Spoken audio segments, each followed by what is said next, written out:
جو تجلیاں روح پر نازل ہوتی ہیں اسے روح میں تجلی کا دائرہ اپنے ہے۔ یہ تجلیاں اللہ کے تفکر کی متعین مقداریں ہیں۔ مقدار کائنات کا کوئی نہ کوئی فارمولہ ہے، روح میں اس فارمولے کی ماہیت ظاہر ہو جاتی ہے،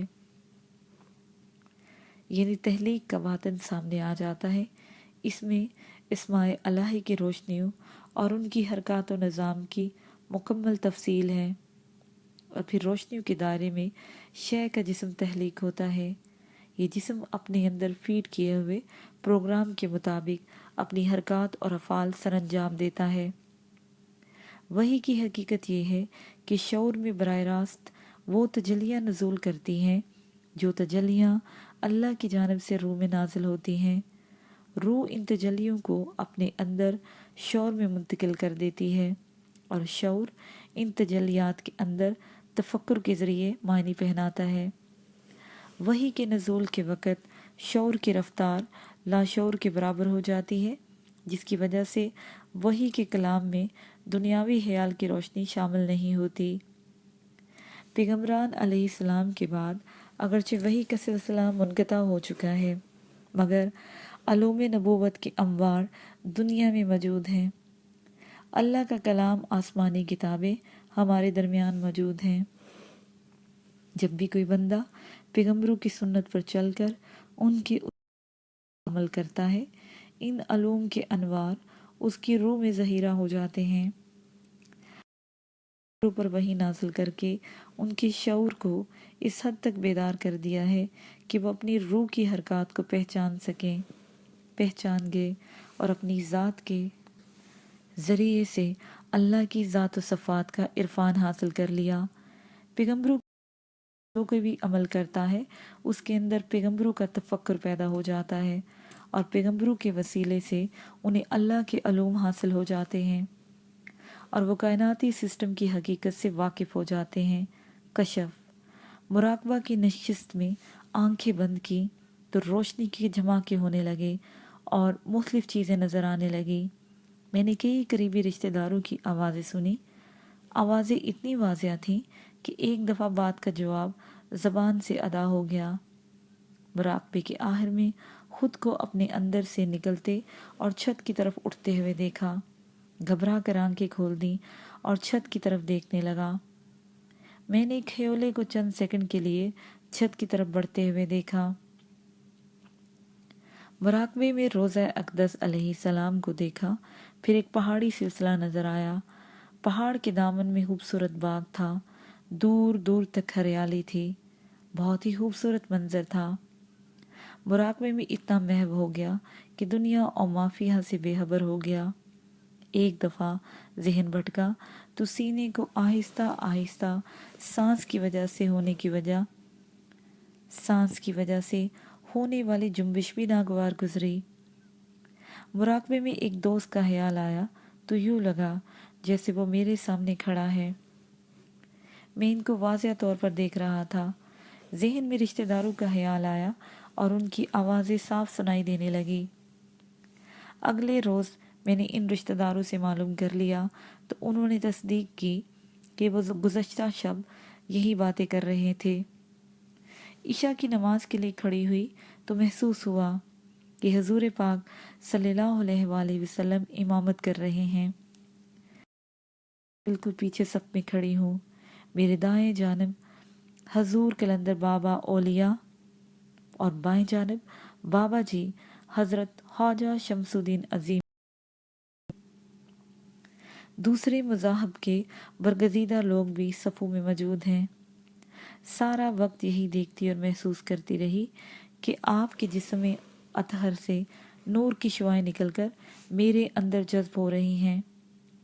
آپ کے نور کی روشنی میں مجھے سارا وقت آپ صلی اللہ علیہ وآلہ وسلم کا چہرہ مبارک بہت صاف نظر آتا رہا، حالانکہ آپ کی پیٹھ میری جانب تھی۔ آپ عربی لباس میں موجود تھے۔ آپ کا رخ اور آپ کا روح انور نہایت ہی روشن اور تابناک دکھائی دیتا تھا۔ آپ صلی اللہ علیہ وآلہ وسلم کی روشنیوں سے آپ کے اطراف میں نور کا ایک ہالہ دکھائی دیا۔ میں بالکل آپ کے پیچھے تھی، اس لیے آپ کی روشنی براہ راست میرے اوپر پڑ رہی تھی۔ میری تمام توجہ آپ کی جانب تھی۔ آپ کی وجہ سے آپ صلی اللہ علیہ وآلہ وسلم کے اطراف میں کھڑے ہوئے باقی حضرات کی شکل و صورت میں نہ دیکھ سکے۔ میں نے دیکھا کہ میں تجلیوں سے بنی ہوئی ہوں، میرا جسم بہت روشن ہے اور میں ایک ایسی فضا میں بیٹھی ہوں جہاں چاروں طرف روشنی کے سوا اور کچھ نہیں ہے۔ مجھے ایسا محسوس ہوا کہ میں اس نورانی فضا میں بالکل مراقبے سی کیفیت میں بیٹھی ہوں۔ میں بالکل ساکت تھی اور میری کھلی ہوئی نظروں کے سامنے فضا میں جمی ہوئی تھی۔ ذہن بالکل کورے کاغذ کی طرح خالی اور ساکت تھا۔ اب ایسا دکھائی دیا جیسے نظر کے سامنے سے ایک انتہائی تیز روشنی آئی اور میری پیشانی میں داخل ہو گئی۔ حوالہ سیدہ خاتون۔ رات کے 8:15 بجے میں اپنی فرنٹ روم میں بیٹھی تھی کہ اچانک میرے سامنے والی دیوار پر ایک دودھیا روشنی کا تقریباً 1.5 فٹ قطر کا دائرہ نمودار ہوا، جو ایک طرف سے شروع ہو کر چلتا ہوا دوسرے سرے پر پہنچ کر واپس آ جاتا، پھر نئے سرے سے اس ہی جگہ پر نمودار ہوتا جہاں سے کہ پہلے شروع ہوا تھا۔ کمرے میں ٹیوب لائٹ روشن تھی، مگر اس حالے کی روشنی ٹیوب لائٹ کی روشنی سے بھی زیادہ تھی۔ یہ سلسلہ کوئی 10 منٹ جاری رہا۔ اچانک اس روشنی کے فوراً بعد ایک شکل نمودار ہوئی۔ یہ شکل سابقہ لائٹ سے زیادہ روشن تھی۔ یہ شکل تقریباً 5 یا 6 منٹ تک سامنے رہی۔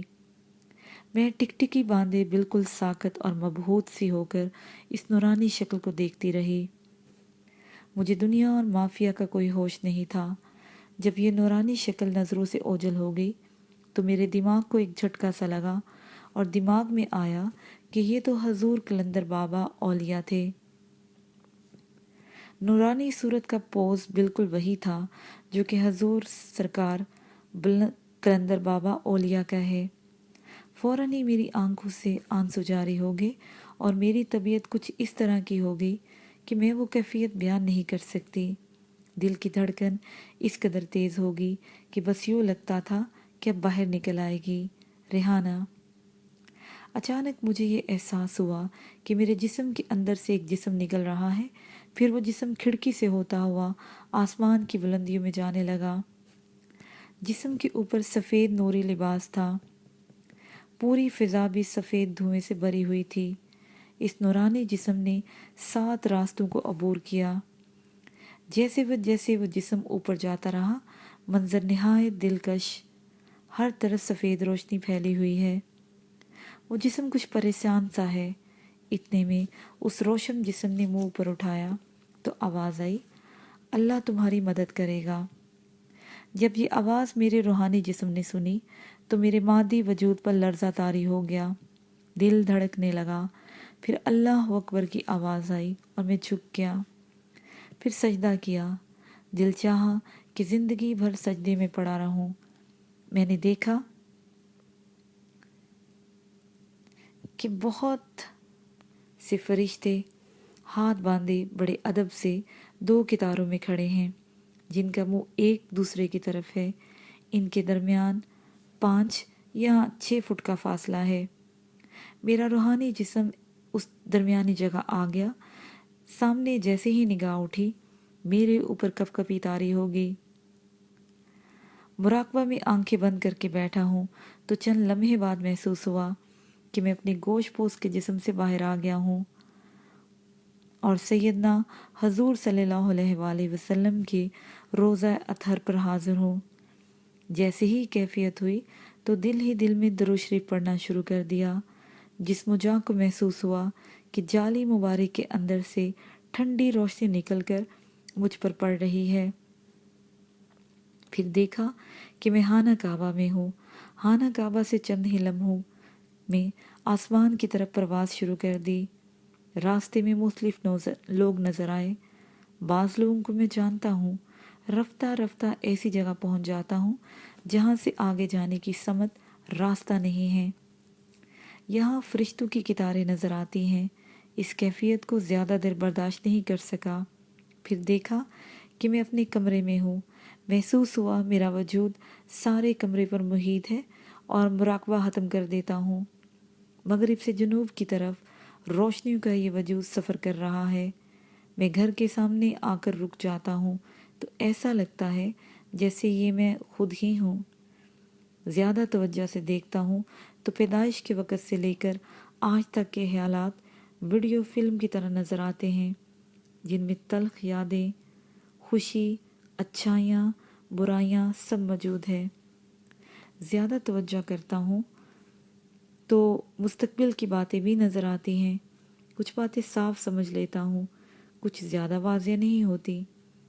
اس مثالی وجود کو دیکھتا ہوں کہ نور کے تاروں سے آسمان کے اوپر کسی چیز کے ساتھ بندھا ہوا ہوں، لیکن اس چیز کو زیادہ دیر تک دیکھ نہیں سکتا، پھر مراقبہ ختم کر دیتا ہوں۔ علی اصغر۔